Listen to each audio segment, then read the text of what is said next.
사회복지사로 일하는 50대 김경숙 씨는 오늘 후배와 함께 독거노인들의 집에 방문하러 이동했습니다. 김 씨는 독거노인의 집에 방문할 때마다 조금 무서웠습니다. 다리를 다쳐 거동이 불편해 하루 종일 집안에만 갇혀 사시는 분, 약이 없으면 안 되고 매번 밥에 물을 말아 드시는 분들까지 힘들게 사시는 분들을 볼 때마다 혹시나 자신도 나중에 이런 상황을 겪게 되진 않을지 지레 걱정했습니다. 김 씨는 그렇게 후배와 이날도 집을 돌다가 82세 강치아 할아버지의 집에 방문했습니다. 김 씨가 돌아다니는 집 중에서 가장 좋아하는 집이 바로 강 씨 할아버지의 집이었습니다. 다른 곳에서 김 씨는 매번 독거노인 분들의 하소연을 들어줘야 했지만 강 씨 할아버지는 그렇게 우는 소리를 하지 않고 오히려 강 씨에게 힘이 되는 말도 많이 해주는 할아버지였습니다. 그렇게 김 씨와 후배는 강 씨 할아버지의 집에 노크하고 들어갔습니다. 원래 강 씨 할아버지는 항상 이 시간만 되면 나와서 김 씨를 반겼지만 이날은 할아버지의 인기척이 없었습니다. 김 씨는 안 좋은 예감을 느끼기 시작했습니다. 그도 그럴 것이 김 씨는 이미 고독사를 한 독거노인분들을 제일 먼저 발견한 적이 많았기 때문이었습니다. 김 씨는 제발 아니기를 바라며 후배와 함께 할아버지의 집 안으로 들어갔습니다. 마루는 아주 고요했습니다. 김 씨는 할아버지의 이름을 부르며 떨리는 마음으로 방문을 열었습니다. 할아버지는 조용히 앉아서 명상을 하고 있었습니다. 김 씨는 안도의 한숨을 내쉬었습니다. 할아버지, 저 들어오는 소리 못 들었어요? 언제 들어왔어? 중간에 깜빡 잠이 든 것 같네. 김 씨는 후배를 데려왔다며 강 씨 할아버지에게 인사를 시켜줬습니다. 반가워요. 강 씨 할아버지는 간만에 집에 사람들이 찾아와 내심 기분이 좋았습니다. 강 씨 할아버지는 익숙한 듯 손님인 김 씨와 후배에게 생강차를 한 잔 타줬습니다. 김 씨와 후배는 할아버지 방에 잠깐 앉아서 몇 가지 물어보고 편하게 차를 한 잔 마셨습니다. 할아버지, 저도 이제 나이가 60이 돼가는데 이제 슬슬 걱정이 돼요. 김 씨는 그간 가까워졌던 강 씨 할아버지에게 고민을 털어놓았습니다. 60? 아직 청년이네. 청년이라뇨. 이제 손주 태어나면 저도 할머니 소리 들을 텐데요. 60이면 못할 게 없어. 그래서 청년이지. 뭐가 고민인데? 그냥 경제적으로 돈을 많이 모아놓지도 못했고 앞으로 은퇴도 할 텐데 그 이후로 뭘 해야 할지 모르겠어요. 비참하게 살기는 싫은데 경제적인 부분만 잘 신경 쓰면 될까요? 인생살이 답이 없지. 각자가 다 자기만의 가치관대로 살면 그뿐이야. 사실 가난도 물론 삶을 비참하게 만들긴 하지. 그래서 돈은 내가 굶어 죽지 않을 정도로는 잘 지키는 게 좋아. 근데 살아보니 가난보다도 나 자신을 더 비참하게 하는 것들이 있더라. 정말요? 그게 뭐예요? 응? 지금은 한 4가지 정도가 생각나네. 첫 번째는 믿었던 사람에게 배신당하는 거야. 김 씨는 그런 강 씨 할아버지의 말을 듣고 크게 공감했습니다. 김 씨는 몇 년 전 30년 동안 친하다고 생각했던 친구에게 큰 돈을 빌려준 적이 있었습니다. 하지만 그 친구는 김 씨에게 돈을 갚을 생각이 없었습니다. 김 씨는 그 친구에게서 돈도 받지 못하고 관계까지 틀어지자 그 당시 스트레스로 응급실까지 가게 됐습니다. 예전에 친한 후배와 동업을 한 적이 있어. 20년 이상을 동고동락하면서 형제처럼 지내던 동생이었는데 내가 모르는 사이에 돈을 빼돌리고 다른 사람들에게 이간질까지 했지 뭐야. 그 당시 돈이야 다시 벌면 된다고 생각했지만 그렇게 배신당한 경험은 마음에서 지워지질 않더라. 그 이후 5년 동안 술로 버티면서 살았어. 정말 친동생이라고 생각하며 지냈는데 마지막은 서로 죽이네 마네라는 말까지 나오면서 관계가 끝났으니 마음고생 정말 심하셨겠어요. 김 씨는 자기도 직접 겪어본 일이었기에 강 씨 할아버지가 얼마나 힘들었을지 잘 알았습니다. 반면 20대였던 후배는 아직 그런 일을 겪어본 적이 없는지 조용히 옆에서 듣고만 있었습니다.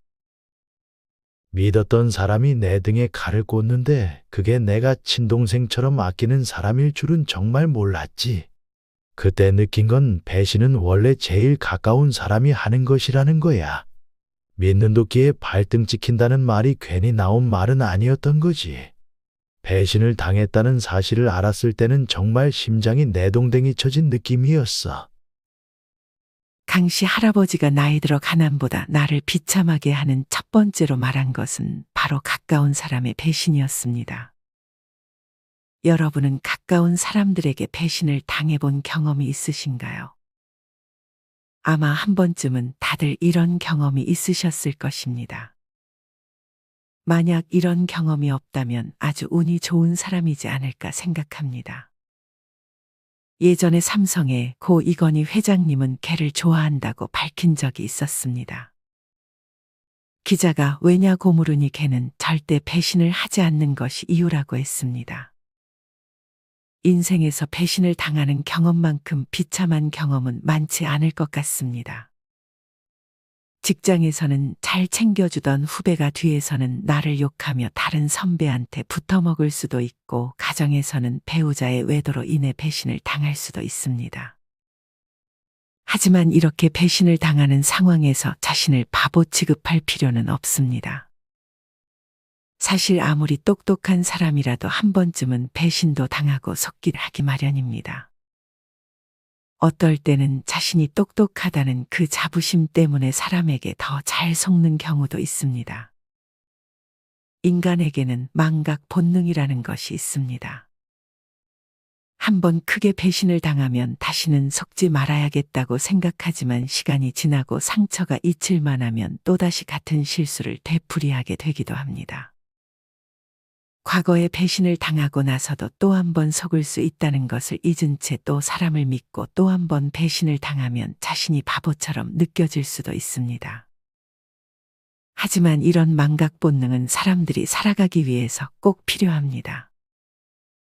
사랑하는 사람이 세상을 떠난 후에도 남아있는 사람들이 살아갈 수 있는 것도 바로 이 망각 본능 때문이기도 합니다.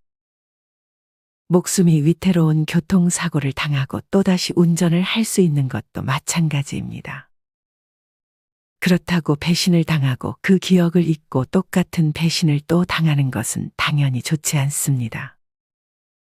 누구나 똑같은 실수를 하게 되면 자존감이 떨어질 수밖에 없습니다.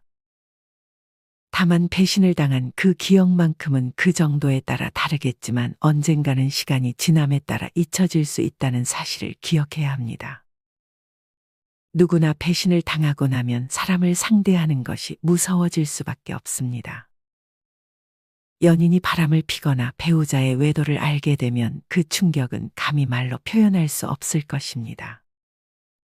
믿었던 사람들에게 돈을 떼이는 경험을 한 분들도 굉장히 많을 것입니다. 이때는 사실 돈을 잃었다는 것보다 믿었던 사람을 잃었다는 배신감이 훨씬 큰 상처로 다가올 것입니다. 하다못해 호객꾼들에게 잡혀서 바가지를 쓰이면 짜증이 나고 바보가 된 기분이 들 수도 있습니다. 사실 이렇게 큰 부분부터 사소한 부분까지 우리가 아예 속지 않고 세상을 산다는 것은 불가능하다고 합니다. 정신과 전문의 최명기 원장님은 절대로 속지 않는 삶, 배신당하지 않는 사람이란 있을 수 없다고 말했습니다. 속고 배신당하는 이야기는 이처럼 사실 다들 속으로만 간직할 뿐 드러내는 경우가 많지는 않기 때문입니다. 배신을 당해본 경험이 있는 분들의 댓글들을 보면 옆에 사람이 있어서 괴로운 것보다 외로운 게 낫다는 말씀을 하시는 분들이 많고, 살아보니 자연과 동물만이 영원한 친구라는 글을 남겨주신 분들도 많았습니다. 사실 누군가에게 내가 배신당한 사실을 털어놓아봤자 그 친구들은 그저 털어놓으라고밖에 말하지 않습니다. 하지만 막상 자신이 그런 일을 겪게 된다면 자기도 불면증에 시달릴 것이 뻔합니다. 그렇다면 살면서 이렇게 배신을 피할 수 없다면 어떻게 해야 할까요? 우리는 이런 배신으로부터 오는 상처를 최대한 아물게 하는 것이 중요합니다. 사실 아무것도 하지 않아도 앞서 말씀드렸듯 사람은 누구나 망각 본능이라는 것이 있기 때문에 시간이 지나면 언젠가는 잊혀질 것입니다. 하지만 최대한 빨리 그 기억에서 벗어나는 것이 더 좋을 것입니다. 이를 위해서 다음 3가지 정도의 방법을 이용해 볼 수 있습니다. 첫째, 냉철하게 나에게 일어나는 상황을 받아들이는 것입니다.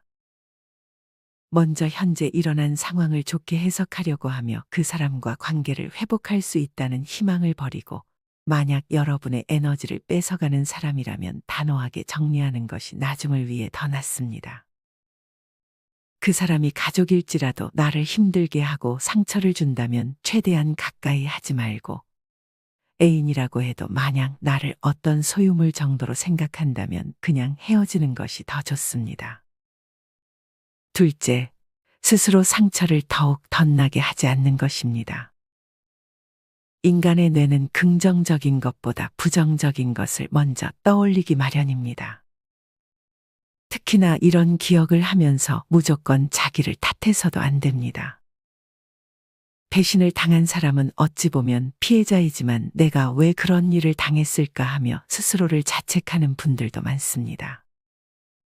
하지만 다른 사람의 행동까지 우리가 컨트롤할 수 없습니다. 배신을 한 사람이 잘못이지 여러분은 잘못이 없다는 사실을 꼭 잊지 않으셨으면 좋겠습니다. 셋째, 앞에서의 행동과 뒤에서의 행동이 다른 사람은 절대 가까이 하지 않는 것입니다. 배신을 잘하는 사람들의 특징 중 하나가 바로 이렇게 앞뒤가 다른 사람들입니다. 앞에서는 살살 웃으며 장미 같은 얼굴을 하고 뒤에서는 가시가 돋친 말을 하는 사람들은 피해야 합니다. 나이 들면 시간이 정말 소중해집니다. 내 스스로의 인생을 즐기기에도 인생은 길지 않습니다. 배신당하는 경험은 정말 2번 다시는 겪고 싶지 않은 것 같아요. 그래서 지금부터는 사람을 너무 가까이 하기보다는 점점 고독을 즐기는 연습을 하는 게 좋아. 네, 명심할게요, 할아버지. 그 다음 2번째는 뭐예요? 그 다음은 방금 한 말과도 연결되는 거야. 2번째는 혼자만의 시간을 갖는 연습을 하지 못한 게 후회돼. 혼자 시간을 잘 보내지 못하면 그게 또 나를 비참하고 우울하게 만들더라고. 저도 혼자 있으면 요새 외로움이 밀려오더라고요. 혼자가 좋고 혼자서도 재밌다는 사람들 보면 신기하면서도 닮고 싶은 부분도 있어요. 혼자 사는 게 사실 이상한 게 아니야. 물론 사람마다 다르겠지만 나는 지금까지 살아보니 사람보다는 불어오는 바람 한 자락, 흐르는 물소리, 나무 위 새소리를 듣다 보면 외로울 틈이 없어. 오히려 어쩔 때는 사람처럼 귀찮은 존재가 없지. 누군가 옆에 오래 있으면 그게 불편하기도 하고, 청소는 청소기가 해주고 세탁은 세탁기가 해주고, 요새 요리는 밀키트를 끓이기만 하면 식당에서 파는 맛이 나잖아. 사실 나이 들어 필요한 건 친구도 아내도 자식도 아니야. 내가 할 수 있는 취미, 그리고 적당한 운동과 마냥 몸이 건강하다면 어려운 사람들을 돕는 봉사, 이런 게 필요한 거지. 여기다가 좋은 음악, 좋은 영화에 멋진 스포츠를 보며 맛있는 음식을 먹는 것이 행복한 인생인 거야. 이것도 혼자 잘 지낼 줄 아는 연습을 하는 사람만 가능한 거고, 좀 더 일찍 이런 연습을 했다면 더 좋았을 것 같아. 아직 저는 혼자 그렇게 하는 게 좀 익숙하지 않은 것 같아요. 젊어서 자기 수양 없이 사람들 만나서 시간 보내고 술 마시고 담배 피는 게 유일한 낙으로 산 사람들이 나이 먹고 고립에 대한 면역이 없어서 나중에 크게 외로움을 느낄 수 있어. 그래서 지금부터라도 혼자 시간을 보내는 법, 혼자 즐기는 법, 혼자 여행 다니고 맛집 다니고 혼자 공부하고 이런 것들을 겪어봐야 돼. 그래야 고립에 대한 면역이 생기고 그때부터는 사람이 없어도 무서울 게 없어지지. 타인에게 휘둘릴 일도 없으니까. 인생은 혼자라서 외로운 게 아니라 무언가에 몰두할 게 없을 때 느끼는 감정이 외로움인 것일 수도 있어. 강씨 할아버지가 나이 들어 가난보다 나를 비참하게 하는 두 번째로 말한 것은 혼자만의 시간을 즐기지 못하는 것이었습니다. 여러분은 혼자만의 시간을 잘 보내는 편이신가요? 특히나 마음이 복잡하거나 짐이 많다고 느껴질 때 이 균형을 잡기 위해서는 혼자 시간을 보내는 것이 중요하다고 합니다. 어느 한 연구조사에 따르면 혼자만의 시간을 보낼 때 뇌, 생각 그리고 감정에 중요한 변화가 생긴다고 합니다. 혼자만의 시간을 보내는 것을 어려워할 필요는 없습니다. 그저 바른 자세로 앉아서 눈을 감고 명상을 하는 것만으로도 좋습니다. 또한 이렇게 혼자 있는 시간을 가지는 것이 뇌에 이로울 수 있다는 연구 결과가 있습니다. 혼자 조용히 침묵하는 시간으로 뇌내 회색 물질이 증가하고 정보 처리의 개선을 유발하며 인지 과정에 좋은 영향을 미치는 것입니다. 적어도 하루에 10분 정도 혼자만의 시간을 보내는 것을 추천드립니다. 꼭 집에서 명상을 할 필요는 없습니다. 혼자 나가서 산책을 하는 것도 좋습니다. 그냥 나가는 것도 좋지만 책을 하나 들고 벤치에 앉아서 읽고 이어폰을 귀에 꽂고 내가 좋아하는 노래를 들으며 혼자만의 시간을 가질 수도 있습니다. 생각이 많아질 때는 버리는 연습도 해야 합니다. 혼자 시간을 보내는 것이 좋은 이유는 이렇게 버리는 연습을 할 수 있기 때문이기도 합니다. 할아버지는 그럼 이제 별로 외로운 마음은 없어요?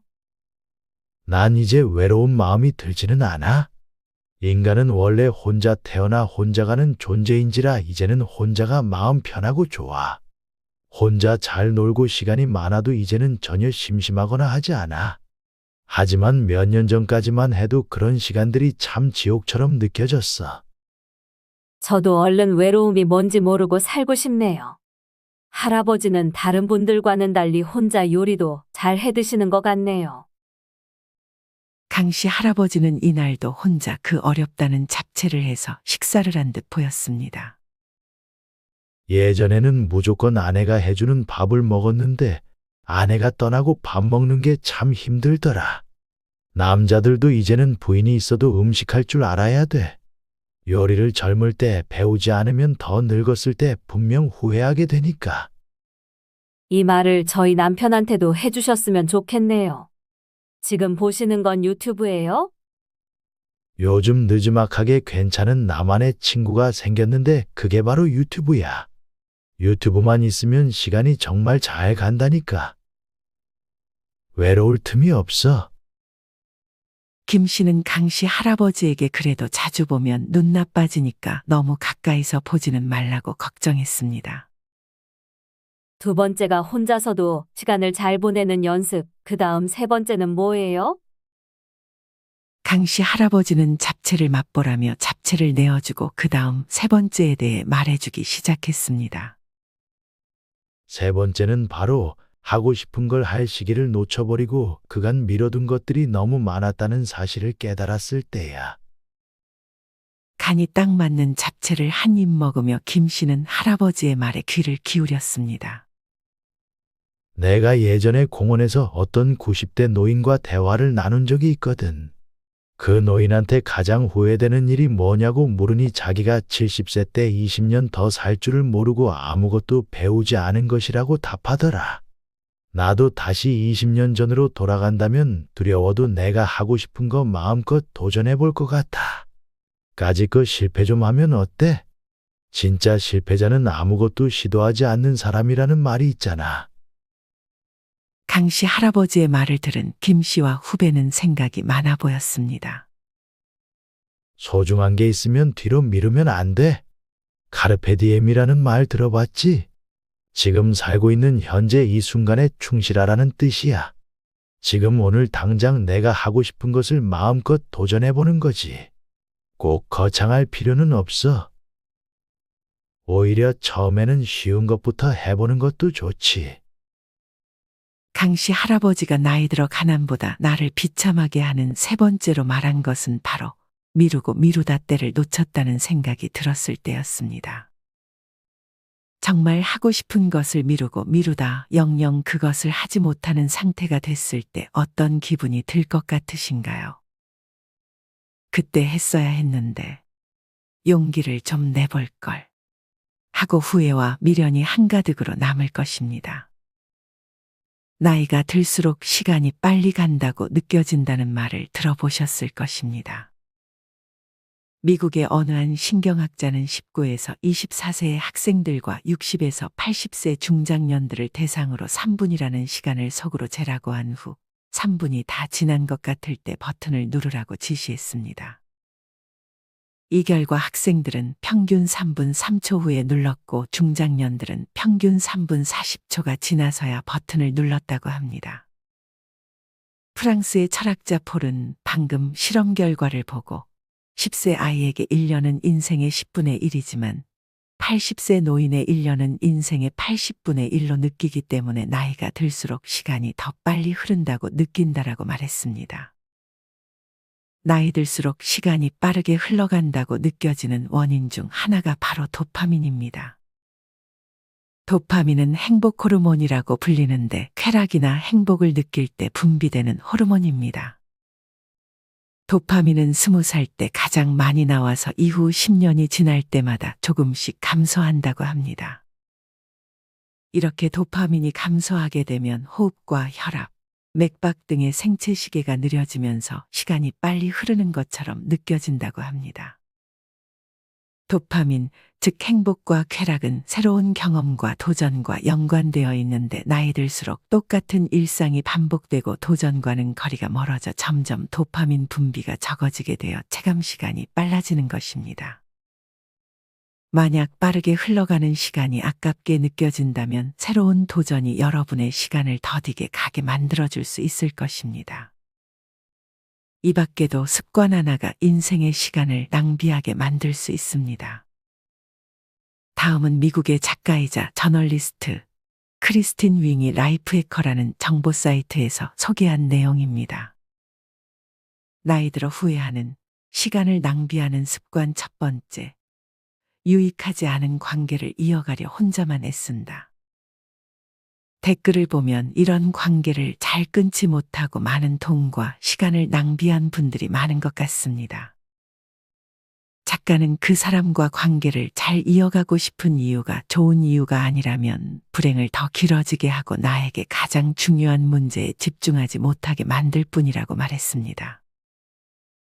나이 들어 후회하는 시간을 낭비하는 습관 두 번째는 잘못했던 일에 지나치게 집착하는 습관입니다. 사람은 누구나 실수를 합니다. 하지만 반복적으로 지나간 실수들에 집착하게 되면 그 자체로 시간 낭비가 되고 자존감도 떨어질 수밖에 없습니다. 또한 작가의 말에 의하면 집착은 실수를 반복하기 쉽게 만들기도 한다고 합니다. 물론 실수를 통해 배움을 얻어야 합니다. 하지만 만약 배움을 얻었으면 이제 지나간 과거의 실수와 실패는 놓아주는 것이 좋습니다. 만약 과거의 나의 실수 때문에 괴롭다면 다음과 같은 말을 되뇌어 보세요. 모든 사람이 실수를 하며 그 결과는 내가 의도한 것이 아니었다. 이런 말은 큰 소리로 말하는 것이 도움이 많이 된다고 합니다. 나이 들어 후회하는 시간을 낭비하는 습관 세 번째는 제 일이 아닌 것을 걱정하는 습관입니다. 우리 주변을 둘러보면 자기 일도 아닌데 다른 사람들에 대해 지나치게 걱정하며 시간을 낭비하는 분들이 있습니다. 물론 내 가족이나 소중한 사람이라면 시간을 쓸 수 있습니다.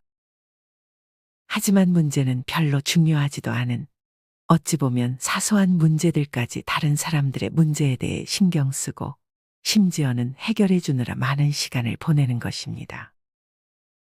나는 이렇게 상대를 위해 고민해 주는데 상대는 이미 그 문제를 해결해서 마음 편한 상태가 되어 있는 경우도 있습니다.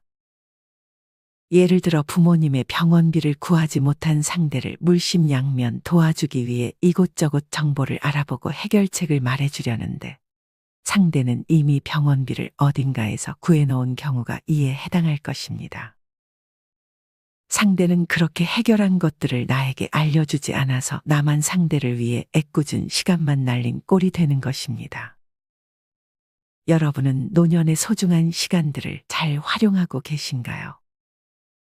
아무 의미 없이 아무것도 하지 않으며 멍만 때리고 있진 않으신가요? 물론 이렇게 쉬는 시간도 가끔 필요하지만 얼마 안가 이런 생활들은 질려버리고 말 것입니다. 기회가 왔을 때 꼭 여행을 가고 운동도 열심히 해. 인생에서 후회는 없을 수 있지만 눈 감기 전에 그래도 덜 후회할 수 있으면 좋잖아. 그리고 부모님한테 잘하는 것도 미루지 말고 하는 게 좋아. 물론 부모님 돌아가시면 못한 것만 생각나지만 그래도 나는 아버지 돌아가시기 전에 마지막으로 뵌 것 때문에 후회가 덜 들었어.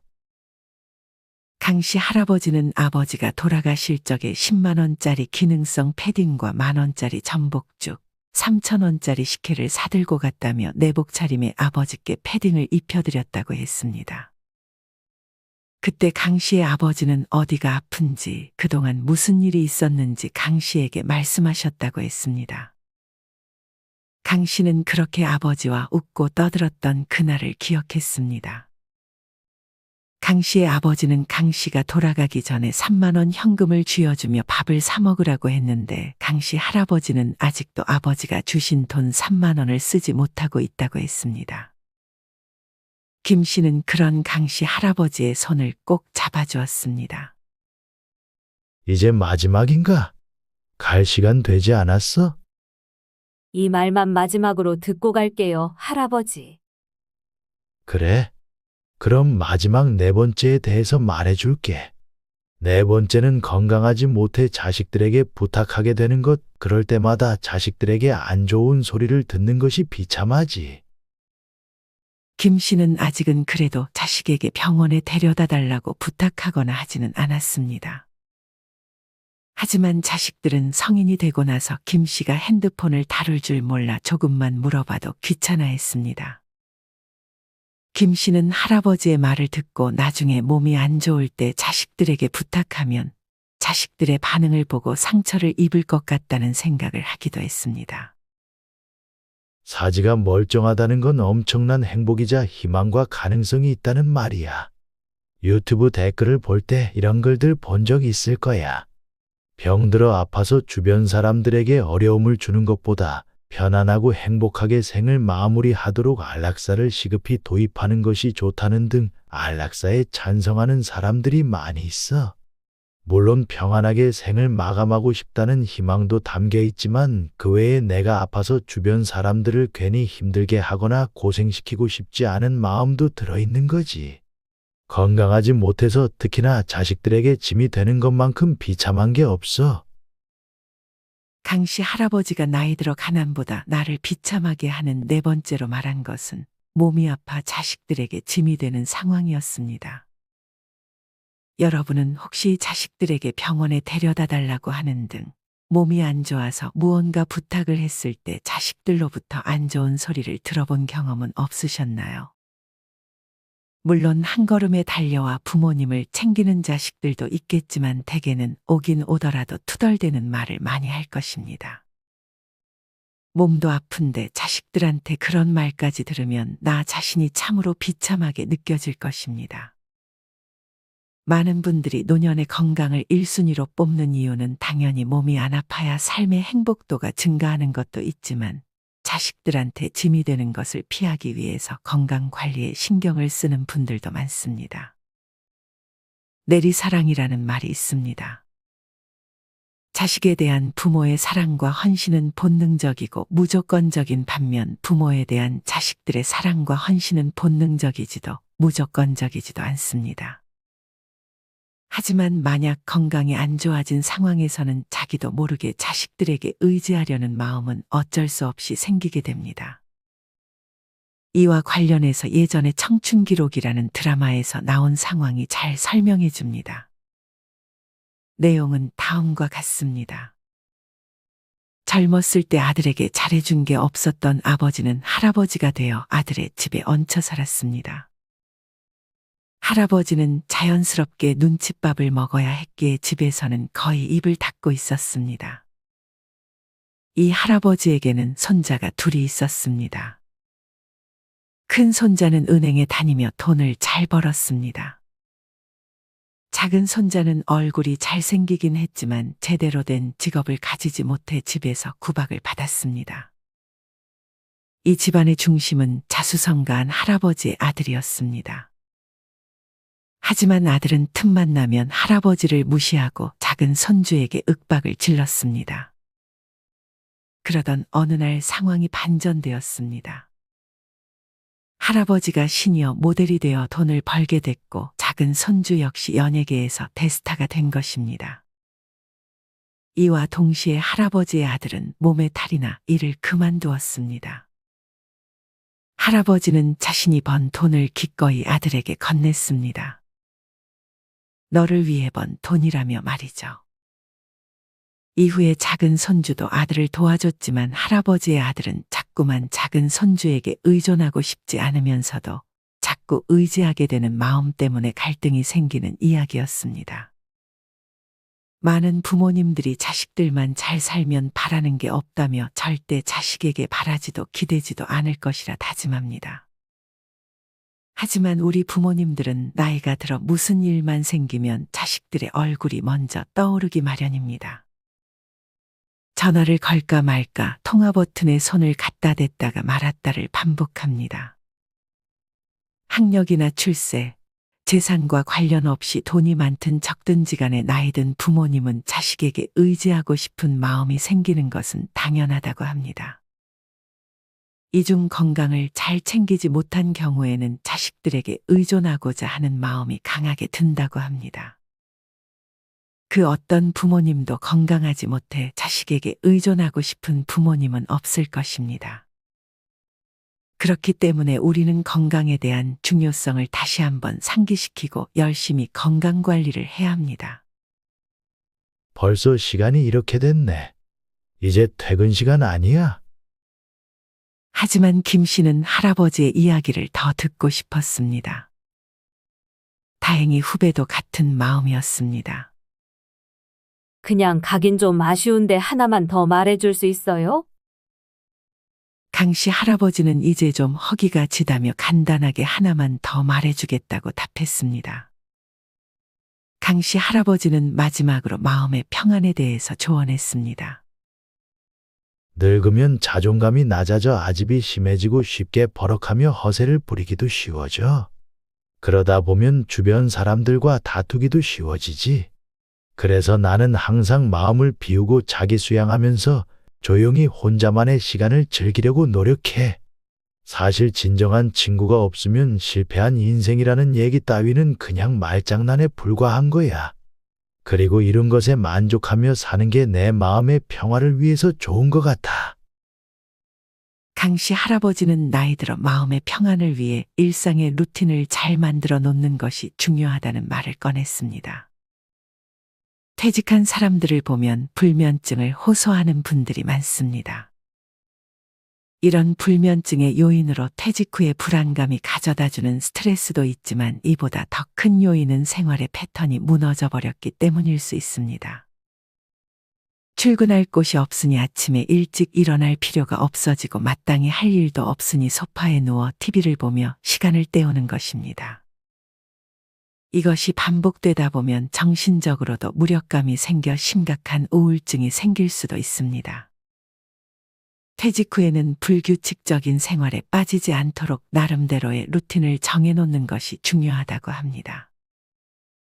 기상시간과 운동하는 시간, 잠자는 시간 정도만 정해놓는 것으로 충분합니다. 마음의 평안을 가져다 주는 것은 건강이 될 수도 있고 경제력이 될 수도 있고 정말 많은 것이 영향을 줄 수 있습니다. 하지만 그 시작은 이런 일상의 루틴이 되어야 하지 않을까 생각합니다. 이렇게 좋은 습관과 루틴들을 하나씩 내 일상에 넣다 보면 자연스럽게 많은 긍정적인 것들이 따라올 것이고 이것이 곧 마음의 평안을 가져다 줄 수 있을 것입니다. 김 씨와 후배는 그렇게 강 씨 할아버지의 집을 나왔습니다. 그렇게 집으로 돌아가는 길에 김 씨와 후배는 각자 오늘 할아버지에게 들었던 말들을 정리했습니다. 나이 들수록 가난보다 나를 비참해지게 만드는 첫 번째, 가까운 사람의 배신. 두 번째, 혼자만의 시간에 익숙해지지 못하는 것. 세 번째, 시기를 놓치고 뒤로 미루기만 하다가 결국 후회하는 것. 네 번째, 건강하지 못해 자식들에게 의지하게 되는 상황이었습니다. 여러분은 오늘의 영상 내용에 공감하시나요? 알고는 있었지만 아직 대비하지 못했던 부분들도 있을 것입니다. 만약 이 중 한 가지만이라도 놓쳤던 부분이 있었다면 오늘 당장 그 부분에 대해 고민해보고 내가 할 수 있는 것들은 없는지 생각해보는 것은 어떨까요? 이상으로 오늘의 영상을 마치겠습니다. 우리 모든 구독자분들의 행복한 여생을 응원합니다. 다음에 더 좋은 내용으로 찾아뵙겠습니다. 감사합니다.